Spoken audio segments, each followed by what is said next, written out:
안녕하세요. 저는 최소한의 의리도 신의도 없던 남편과의 인연을 끝낸 40살 여자입니다. 결혼 생활에 있어서는 사랑도 중요하지만 그에 못지않게 의리나 신의도 중요한 것 같아요. 사람 마음이라는 게 계속 변함없이 유지되는 것도 아니잖아요. 그렇다 보니 서로에 대한 믿음과 의리를 지켜야 부부관계가 원만히 지속된다고 생각합니다. 저는 오랫동안 알아온 그리고 잘 안다고 생각했던 남편에게 보기 좋게 배신을 당했습니다. 여자는 돈이 없어봐야 진면목이 나오고 남자는 돈이 많아봐야 진면목이 나온다는 말도 있던데 저희 남편은 돈이 많아지니 사람도 바로 달라졌던 그런 인간이었어요. 남편과 저는 제 가게에서 처음 만났습니다. 저는 엄마가 하시던 반찬 가게를 물려받아 운영하고 있었어요. 엄마는 평생 반찬 가게를 운영하셨고 손맛이 좋으셨습니다. 저는 엄마를 닮아 손맛이 좋다는 얘기는 많이 들었지만 그렇다고 엄마의 일을 물려받을 생각은 없었어요. 하지만 저는 대학 졸업 후 공무원 시험을 준비하고 있었는데 낙방하기도 했고 또 그맘때 엄마의 건강이 몹시 안 좋아지셨습니다. 그래서 엄마를 도와 아르바이트식으로 가게 일을 거들다가 나중에는 제가 아예 맡아서 운영하게 되었죠. 엄마 닮아서 손맛이 좋다며 반찬 가게에는 손님이 많이 찾아오셨습니다. 단골도 많았죠. 그 남자 역시 저희 반찬 가게의 손님이었습니다. 또 저희 가게 근처에 있는 식당 주방에서 일하는 사람이기도 했고요. 저랑 나이도 비슷한 데다 오며 가며 저희 엄마랑도 잘 아는 사이였고 나중에는 저하고도 친하게 지냈어요. 그 남자는 조리학과를 졸업했고 요리하는 일을 하기 위해 식당 주방에서 일한다고 했습니다. 나중에 자기 가게를 차리는 것이 목표라고 했죠. 그 남자는 저희 엄마 가게에 와서 반찬을 잘 사갔어요. 저는 요리사가 왜 직접 반찬을 안 해먹고 반찬 가게에서 반찬을 사가느냐 웃으며 물었는데 그 남자 한다는 말이 하루 종일 음식하는 일을 하다 보면 지쳐서 본인을 위한 음식을 따로 만들 에너지는 없다고 하더라고요. 그리고 부모님이 멀리 떨어진 지방에 계신데 저희 엄마 반찬이 꼭 부모님이 해주시는 반찬 같아서 잘 이용하게 된다고 했습니다. 그 사람 몸에는 늘 음식 냄새가 짙게 배어져 있었고 손목에는 아대가 있었어요. 손목을 많이 쓰다 보니 손목이 자주 아픈 것 같더라고요. 일과 음식 냄새에 찌들어 있긴 했지만 본인 꿈이 있고 열정이 있는 사람 같아서 좋아 보였습니다. 저는 사실 반찬 가게 일을 하고 싶었던 게 아닌데 어쩌다 보니 운영하게 되었으니까요. 제가 그런 얘기를 하니 그 남자가 그것도 능력이라면서 그리고 자기가 먹어봐도 제가 만드는 반찬이랑 저희 엄마가 만드는 반찬이랑 맛의 차이가 별로 없다고 하더라고요. 그만큼 저보고 손맛이 좋고 음식하는데 재능이 있는 것 같다고 응원해 주었습니다. 그 말에 힘입어서 저도 엄마를 대신해 열심히 일했던 것 같아요. 저희 엄마는 그맘때 몸이 너무 안 좋아지셔서 가게 운영에 결국 손을 놓으셨습니다. 그러다가 병원에 입원하셨고 10개월 뒤 돌아가셨어요. 엄마의 빈소가 차려진 날 그 남자는 누구보다 먼저 와서 엄마의 빈소를 지켜주고 안타까워해주고 저도 위로해 주었습니다. 그 남자가 제 남자친구도 아니고 그냥 가게 단골이자 친한 친구 사이였는데 그렇게 해주니 너무 고맙더라고요. 그 남자와 저는 인연을 이어가다가 결혼까지 하게 되었습니다. 그 남자는 결혼 후 본인 가게를 하고 싶다고 했습니다. 한식을 파는 식당을 호기롭게 열었는데 장사는 평범한 정도였습니다. 맛이 나쁘진 않지만 평이했고 일부러 찾아올 정도의 맛은 아니었던 것 같아요. 그래서 아예 장사가 안 되는 건 아니었고 소소하게 운영은 됐습니다. 그런데 저는 그맘때 건강상의 문제로 몸이 별로 안 좋았어요. 일도 좀 쉬고 싶었고 또 마침 괜찮은 조건으로 저희 반찬 가게를 해보고 싶다는 분도 있었습니다. 그래서 권리금 받고 가게를 넘겼고 그 후 저는 남편의 가게 일을 간간히 도우며 병원을 다니고 제 몸 관리를 했었죠. 그리고 그맘때 아이도 가지게 되었습니다. 집에서 지내면서 아이 키우고 제 건강 관리에도 힘쓰며 지냈죠. 그렇게 아이가 4살 정도 됐을 무렵 남편은 아이도 이제 어린이집에 보냈으니 저하고 본격적으로 같이 일을 하잡니다. 인건비 나가는 것도 아깝고 아이 키우려면 돈도 많이 들어가지 않느냐면서요. 저도 그렇게 하기로 했고 그때부터 남편의 가게에서 같이 일을 하게 되었어요. 그리고 그때부터 밑반찬들은 제가 담당해서 만들게 되었습니다. 남편은 주 메뉴에 집중하고 반찬들은 제가 전담해서 하게 되었는데 그 후부터 장사도 더 잘 되긴 했어요. 블로그 리뷰 같은 걸 보면 꼭 반찬이 맛있다는 내용이 있었고 반찬 따로 안 파냐고 하는 손님들도 많았죠. 그래서 그때부터 반찬도 소소하게 판매를 하기 시작했고요. 제가 남편과 영업을 같이 하기 시작하면서 매출도 늘고 장사도 더 잘 되게 되었습니다. 그렇게 같이 하는 것이 윈윈이라고 생각했어요. 남편도 제가 일을 돕기 시작하면서 매출도 많이 늘고 장사가 잘 된다며 제 덕분이라는 소리도 잘했죠. 안정적으로 매출이 잘 나오기 시작하면서 남편은 직원도 고용하고 좀 더 여유를 갖기 시작했습니다. 내내 주방에서 일만 하니 건강이 너무 안 좋아지는 것 같다며 운동을 시작했고 자전거에도 갑자기 흥미가 생겼는지 쉬는 날에도 자전거도 잘 타고 다녔어요. 그러다가 나중에는 자전거 동호회에도 가입해서 활동도 하더라고요. 취미가 있다는 건 좋은 거니까 저도 남편이 그렇게 해도 별로 상관 안 했습니다.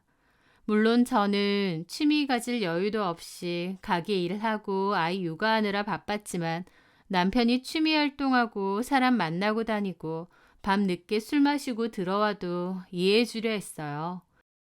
열심히 일하는 사람이니까 숨 쉴 구멍은 주자 생각하면서요. 제 딴에는 남편을 많이 위한 행동들이었는데 남편은 그 와중에 제 뒤통수 때리고 배신 때리려고 하고 있었다는 게 다시 생각해도 어이없고 열받네요. 그렇게 시간은 흘렀는데 언젠가부터 남편은 달라지기 시작했습니다. 카드값도 늘어나고 무리해서 외제차를 사더라고요. 외제차는 좀 무리하는 거 아니냐고도 했는데 남편은 잘 나가는 맛집 사장인데 이 정도도 안 타느냐 그랬습니다. 솔직히 장사가 나쁘지 않게 되었지만 그렇다고 저희 가게가 엄청 유명한 가게거나 줄 서서 기다려서 먹는 맛집인 것도 아닌데 남편은 허파에 바람이 들어도 단단히 들었더라고요. 그리고 그맘때 약속이 더 많아졌는지 늦게 들어오는 날이 많았고 술 마시고 집에 오는 날도 많아졌어요. 하루는 누구랑 그렇게 술을 마시느냐 했더니 자전거 동호회에서 친해진 친구가 하나 있답니다. 이름이 조윤성이라고 했습니다. F&B 관련 사업하는 사람이라서 자기랑 잘 맞고 음식 관련한 얘기도 많이 주고받는다고 하더라고요. 우리 식당 와서 음식도 먹어본 적 있다는데 맛있다고 칭찬 일색이었답니다. 저는 남편 친구가 왔다 간 줄도 몰랐는데 왔던 적이 있다고 하더라고요. 남편은 그맘때 그 친구랑 부쩍 친하게 지냈고 약속도 자주 잡는 듯 했어요. 남편은 그 친구랑 만나는 게 너무 좋고 삶의 활력소라고까지 표현을 했어요. 남편 삶의 활력소라고 하니까 저도 좋게 생각했죠. 그때까지만 해도 저는 몰랐습니다. 그 친구가 제 결혼 생활을 갈갈이 찢어놓을 줄은요. 한 번은 남편이 그러더라고요. 우리 사업을 좀 더 확장시킬 필요가 있다고요.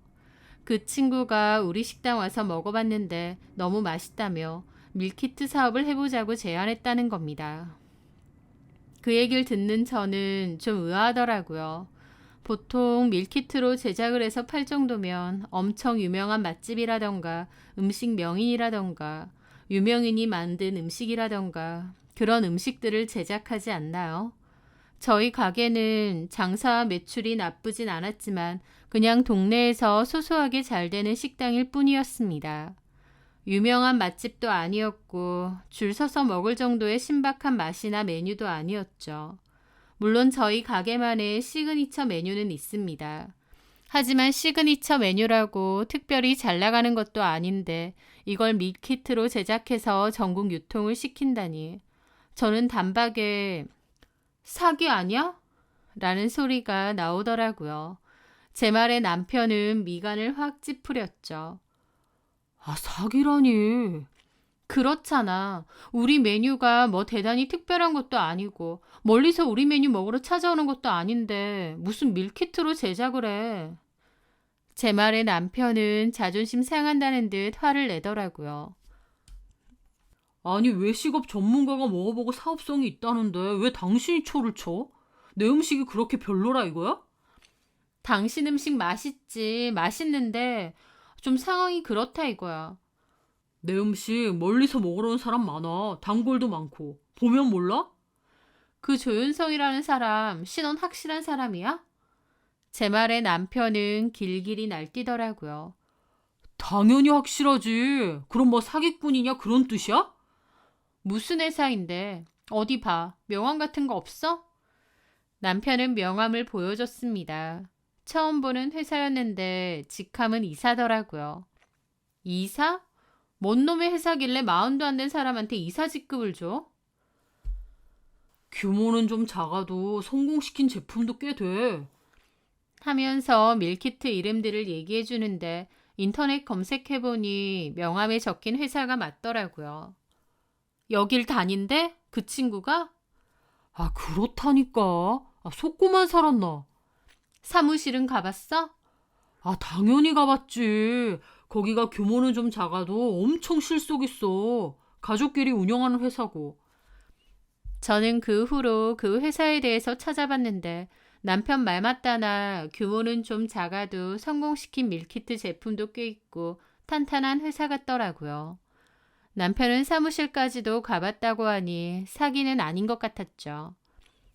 따로 우리가 돈 주고 이런 거는 없는 게 맞아? 아, 없대. 우리가 돈을 왜 줘? 그 사람들이 우리 음식에 투자하는 건데. 그때까지는 나쁘지 않은 제안이라고 생각했어요. 우리 돈 들어가는 것도 아닌데 밀키트 제작해서 돈을 벌면 저희한테도 수익이 생기는 거니까요. 그런데 얼마 지나지 않아 저는 알게 되었습니다. 그 이윤성이라는 사람이 남자가 아니라 여자였다는 것을요. 저는 완전 경악했죠. 그럼 여태까지 뻔질나게 만나러 다니고 술 마시러 다니고 그랬는데 남자가 아니고 여자였다고? 그 사실을 알고 저는 뒤통수가 다 얼얼했습니다. 남편한테 제대로 배신당한 기분이었거든요. 남편한테도 미쳤느냐 따졌는데 남편은 오히려 뭐가 문제냐고 당당히 나왔습니다. 뭐가 문제냐고? 허구한 날 만나고 다니고 술 마시러 다녔는데 그게 여자였다는데 이게 아무 일도 아니야? 아주 당당히 바람을 피고 다니셨어. 뭔 바람이야. 왜 이렇게 오버해? 그냥 친구고 같이 사업하는 사이니까 만난 거지. 아주 당당하네. 40살 먹은 남녀가 둘이서 만나고 술 처먹고 다니는 게 그게 바람이 아니라고? 술 처먹는다니. 말 좀 상스럽게 하지 마라. 아, 진짜. 이게 상스러워? 네가 하는 짓은 고상해?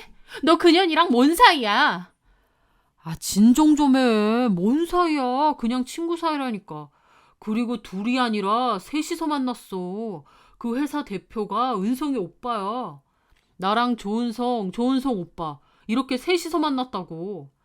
그걸 내가 어떻게 믿어? 그년한테 전화해. 아니, 여기 오라 그래. 아, 진짜 왜 이렇게 난리야. 누가 시장 바닥에서 반찬 장사하던 사람 아니랄까봐. 라는 겁니다. 저는 그 말에 큰 충격을 받았죠. 뭐라고? 지금 뭐라고 그랬어? 그냥 순수한 친구 사이이자 사업 파트너인 사이인데 왜 난리냐고. 시장 바닥에서 장사하던 사람? 당신 나를 여태까지 그렇게 생각했어? 아니, 아무것도 아닌 일인데 네가 너무 난리치니까 나도 그냥 말이 그렇게 나온 거지. 아, 제발 오바 좀 하지 마. 성별만 남녀일 뿐이지 그냥 친구고 사업 파트너일 뿐이야.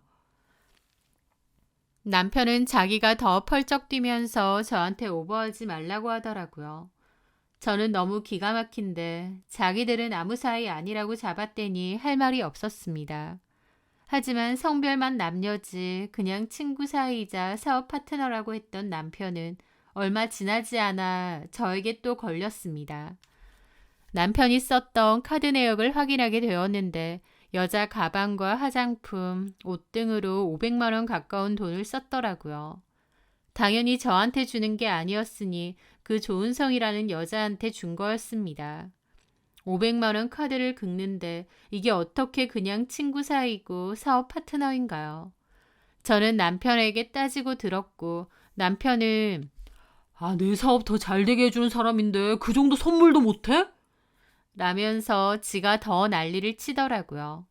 저는 헛소리 말라고 지나가는 사람 붙잡고 물어보라고 어떤 와이프가 남편이 여자한테 500만 원 쓰는데 친구이자 사업 파트너에게 잘 봐달라며 쓴 돈이구나 하겠느냐고요.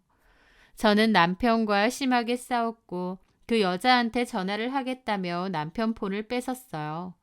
그리고 저를 말리는 남편을 피해서 그 여자에게 전화를 걸었죠. 여보세요? 조은성 씨, 나 남재균 와이프인데 당신이 내 남편한테 가방 받고 화장품 받고 그랬지? 네? 사업 핑계 대면서 유부남한테 그렇게 뜯어먹고 싶어요? 당신 뭐야? 꽃뱀이야? 저는 핏대 세워서 따지는데 남편이 폰을 확 뺏어서 통화를 꺼버리더니 그 폰을 벽으로 집어 던지는 겁니다. 제 등 뒤로 폰이 날아가서 박살이 났고 남편의 폭력적인 모습에 저는 그대로 얼어붙고 말았죠. 남편은 미쳤느냐고 왜 사람 질리게 만드냐고 눈을 뒤집고 고함을 질러대는 겁니다. 반찬가게 사장과 손님으로 만나 연애하고 결혼까지 10년 넘게 봐왔지만 그런 미친 모습은 처음 봤습니다. 너무 충격을 받았고 심장이 미친 듯이 뛰더라고요. 그때 느꼈던 그 감정은 이루 말할 수가 없었습니다. 분노 같기도 하고 서글픔 같기도 했고 본능적으로 남편과 나의 인연이 끝났다는 것을 어렴풋이 느낀 것 같기도 해요. 하여튼 저는 박살난 남편의 폰을 멍하게 보면서 지금 뭐하는 짓이냐고 했습니다. 남편은 왜 교양 없이 이딴 짓을 벌이냐며 제가 하는 짓이 너무 상스럽고 천박하답니다. 그 여자랑 자기는 순수한 친구일 뿐인데 제가 하는 짓이 미저리 같고 지긋지긋하다고 아주 생난리를 퍼붓더라고요. 저는 그 사람이랑 10년 가까이 살면서 그런 고가의 선물을 받아본 적이 없습니다. 저도 그런 선물 받아보고 싶다고 하면 당신이 직접 사라고 어차피 그 돈이 그 돈 아니냐 했던 게 남편입니다. 그런 남편이 그 여자에게 선물을 주고 그 여자 편을 들고 그 여자에게 꽃뱀이라고 했다고 이 난리를 치고 너무 참담하더라고요. 그 일 이후 남편과 저는 아예 아무 말도 하지 않고 지냈습니다. 가게에서도 딱 필요한 얘기 말고는 사적인 대화는 아예 안 했고 가게 직원들도 이상하게 생각하더라고요. 그렇게 한 달 정도 지냈을까 남편이 이렇게는 더 이상 못 살겠다며 저에게 먼저 이혼을 하자고 했습니다. 저는 이래도 그년이랑 바람피는 게 아니냐 따졌는데 남편은 그 여자랑 아무 상관없고 그저 제가 지겹고 싫답니다. 제가 우악스럽고 상스럽고 오랫동안 저를 참아주었다는 소리까지 하더라고요. 지가 참긴 뭘 참나요? 제가 그동안 참아줬죠. 남편의 이혼 요구에 저는 이혼하지 않겠다고 했고 남편은 계속 이혼을 해달라고 요구를 했습니다. 그리고 가게에도 더 이상 나오지 않아도 된다고 하더라고요. 너무 기가 막혔죠. 그 가게가 당신만의 가게냐고 나도 내 시간을 갈아 넣었고 반찬은 내가 다 만들었다고 하니까 자기 음식 먹으러 오지 반찬 먹으러 오느냐고 하더라고요. 그러면서 당당히 저를 대신할 식당 참모까지 구한 겁니다. 가게에서도 저를 쫓아내려 하고 이혼까지 해달라고 요구를 하는데 진짜 미치고 팔짝 뛰겠더라고요. 저는 남편이 그 여자 때문에 이런다는 확신이 들었는데 증거가 없었습니다. 남편 폰도 뒤져보고 블랙박스도 안 뒤져본 건 아닌데 증거라고 할 만한 건 다 지우는지 찾아낼 수가 없었어요. 제 직감으로는 바람이 확실한데 물증이 없었죠. 저는 고민 끝에 그 여자를 직접 만나보기로 했습니다. 그래서 그 여자 회사 이름을 떠올려서 인터넷에 찾아봤어요. 그리고 그 주소대로 찾아갔죠. 상간녀를 직접 만난다고 생각하니 가슴이 너무 떨리더라고요. 물증도 없는데 뭐라고 따져야 하나. 내가 오히려 망신만 당하는 건 아닌가 싶기도 하고요. 그런데요. 그 회사를 찾아간 저는 참 기가 막힌 상황을 맞닥뜨려야 했습니다. 그리고 참 기가 막힌 이야기도 듣게 되었죠. 저는 그 사무실을 갔다 오고 나서 많은 생각이 들었습니다.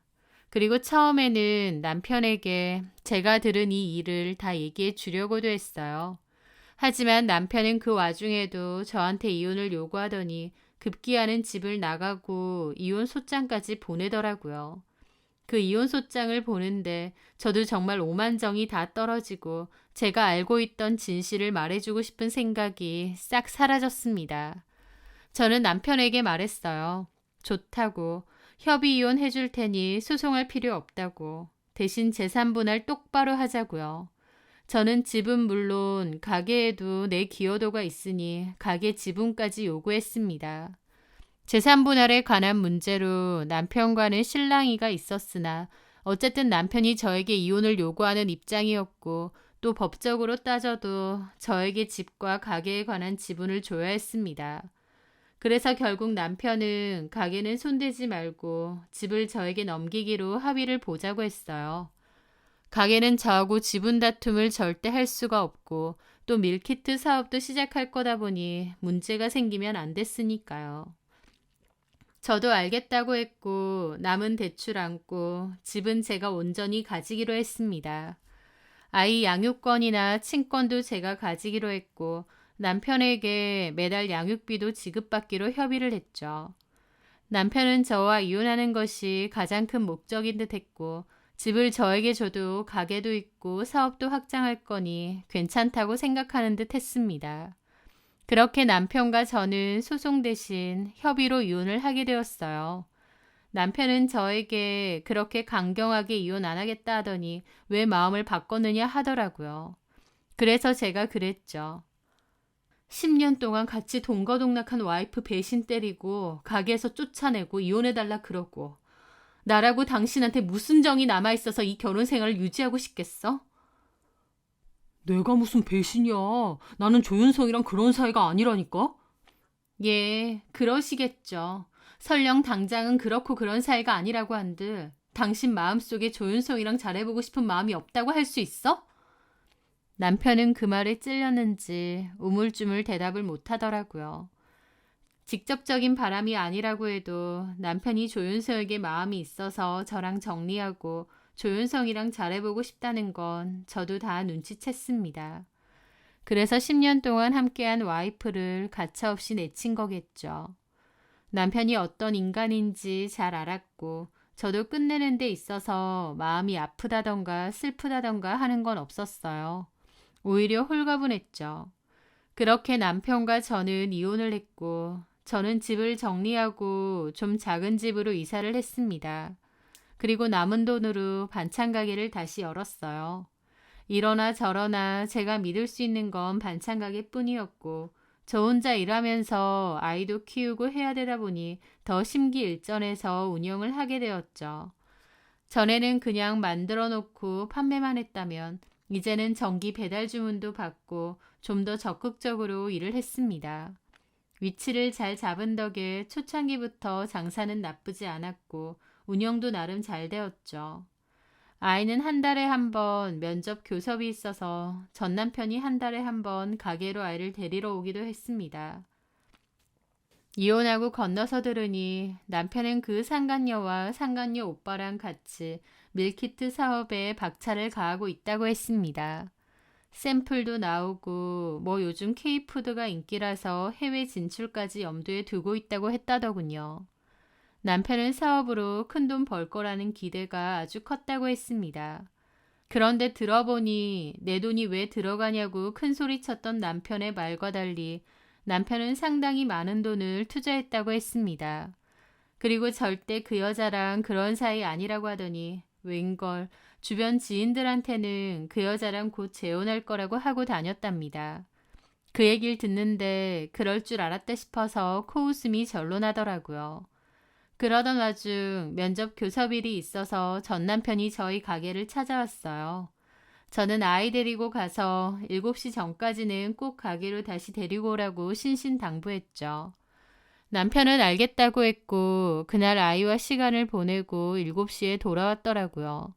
그러면서 한다는 말이 반찬 몇 개만 달라고 하더라고요. 집에 가서 먹는다고요. 저는 내가 왜 주냐고 먹고 싶음 사서 먹으라고 딱 잘라 말했습니다. 와, 이거 얼마 한다고. 참 너무하네. 저는 길게 말 섞고 싶지도 않아서 대꾸도 안 했습니다. 남편은 옆에서 궁시렁대더라고요. 참나. 그래, 내가 돈 주고 산다. 몇천 원짜리 이거 팔아서 떼부자 되라. 그러는 겁니다. 저는 기분 나빠서 팔 거 없으니 그냥 가라고 했습니다. 팔든 안 팔든 주인 마음이고 나는 팔 생각 없다고요. 제 말에 남편은 와, 그래 알았다. 근데 이미 이혼도 했고 다 끝났는데 이렇게 날 세울 거 있어? 너도 어지간하다. 10년 같이 산 와이프 쫓아낸 당신하고 좋은 마음으로 지낼 생각 눈꼽만치도 없으니까 볼일 다 봤으면 그만 가. 참나. 쫓아낸 게 아니라 그냥 끝난 거지. 가게에서 쫓아내고 이혼 소송까지 했던 게 누군데. 됐고 이런 말 그만하자. 안 가? 아, 당신하고 나하고의 인연이 거기까지였던 거야. 서로 원하는 방향이 너무 달랐어. 당신은 그냥 이런 소소한 가게 운영하는 게 맞는 사람이고 나는 좀 더 큰 물에서 노는 게 맞았던 사람이니까 가는 길이 달랐던 거야. 참나. 예, 그러세요. 큰 물에서 실컷 노세요. 내 제품 다음 달이면 출시야. 라는 겁니다. 그래서 제가 남편에게 그랬죠. 그거 확실한 거야? 당연히 확실하지. 외국에서도 판매될 거야. 그 여자가 그래? 조윤성이? 그래. 저는 남편을 가만히 보는데 너무 한심하더라고요. 말해주려다가 내가 뭐하러 말해주나 싶었습니다. 아휴, 말을 말자. 뭔 말을 말아. 말을 할 거면 끝까지 하지. 너 그 여자랑 그 여자 오빠가 하는 회사 사무실 가봤다고 했지? 그래. 직원은 있든? 오. 그 사무실 동네가 어딘데? 남편은 어리둥절해하며 동네를 말하더라고요. 저는 한숨을 쉬며 말했죠. 인터넷에 쳐봐. 그 회사 그 동네에 있는 거 아니니까. 제 말에 남편은 어안이 벙벙한 얼굴이더라고요. 뭐라고? 뭔 소리해? 거기 아니고 다른 동네라고. 인터넷에 직접 쳐보라고. 그 여자가 준 명함이랑 인터넷에 있는 주소랑 다르니까. 그리고 진짜 그 회사의 이사 이름이 조윤성은 맞는데 진짜 조윤성은 남자야. 남편은 이게 다 뭔 소리냐는 멍청한 표정만 짓고 있더라고요. 아휴, 답답하. 뭐? F&B 제작회사? 오빠가 대표고 본인은 이사라고? 내가 들은 거는 그 여자 오빠 없대. 오빠가 없다니. 그게 무슨... 사기당한 거라고. 뭔 소린지 몰라? 그 여자랑 그 대표라는 남자가 짜고 치고 사기친 거야. 그 여자가 진짜 조윤성 이사도 아니고 그 대표라는 사람은 조윤성 오빠가 아니라 조윤성 남편이라고. 제가 진실을 말해주자 남편은 멍해지더라고요. 네, 저는 그 진실을 다 알고 있었습니다. 언제 알았냐고요? 그 여자 만나러 그 회사를 찾아갔을 때였어요. 인터넷에서 주소 찾아갔었고 조윤성 이사님 좀 만나러 왔다고 했죠. 남편 말 맞다나 규모는 크지 않은 회사지만 그래도 직원 수는 좀 있고 한창 바빠 보이더라고요. 그런데 기다리고 있다 보니 조윤성 이사라는 사람이 저에게 왔는데 여자가 아니라 남자인 겁니다. 저는 황당한 기분으로 저희 남편과 가게 이름을 얘기했는데 진짜 조윤성 이사가 하는 말이 저희 남편도 모르는 사람이고 가게 이름도 처음 들어본대요. 자기들이 밀키트 관련 사업을 하는 건 맞지만 유명 맛집이나 유명 셰프들과 협업해서 일하는데 그런 가게는 처음 들어본다는 겁니다. 그러면서 한다는 말이 저처럼 밀키트 협업 제안을 받고 연락 왔던 가게가 있다고 하더라고요. 그런데 역시나 자기들이 제안한 곳이 전혀 아니라면서 아무래도 자기들 회사를 사칭하고 다니는 사람들이 있는 것 같은데 경찰 조사를 문의해 봐야 될 것 같다고 하더라고요. 저는 그 협업 제안을 받았다는 가게를 알려달라 했고 곧장 찾아갔었습니다. 거기 사장님을 만났더니 자기들도 제안을 받았는데 처음에는 돈 필요 없다더니 나중에는 투자금을 달라고 하더라. 뭔가 이상해서 찾아보니 진짜 회사는 따로 있었고 그 사람들은 사기꾼 같다고 했습니다. 경찰에 얘기하려다가 골치 아파서 그냥 말았다고 하는 겁니다. 그런데 그 가게 사장님 하는 말이 조윤성 이사라는 여자가 제안을 했고 그 대표가 조윤성 이사의 남편이라고 했다는 거예요. 부부가 함께 운영하는 회사라고 했다고요. 그러니까 저희 남편에게는 본인과 대표가 남매 사이라고 했고 그 사장님에게는 부부 사이라고 했다는 겁니다. 그 얘기를 듣고 이거 사기였구나 완전히 깨닫게 되었죠. 처음엔 남편에게 그 말을 해줄까도 생각했는데 남편이 그맘때 집도 나가고 이혼 소송을 걸었기 때문에 저도 열받아서 아무 말도 해주지 않았던 겁니다. 그 모든 사실을 알게 된 남편은 제 말을 믿지 않았고 직접 확인해 본다며 조윤성에게 전화를 걸었어요. 조윤성이 해외 진출권으로 외국에 나가 있다고 했거든요. 하지만 당연히 전화는 되지 않는 것 같았습니다. 남편은 똥줄 타는 얼굴로 황급히 저희 가게를 떠났어요. 그 후에 들어보니 남편은 사기를 당한 게 맞았습니다. 남편처럼 당한 자영업자들이 여럿이었고 가짜 조은성과 그 대표라는 사람은 부부가 맞았어요. 한마디로 부부 사기단이었던 거죠.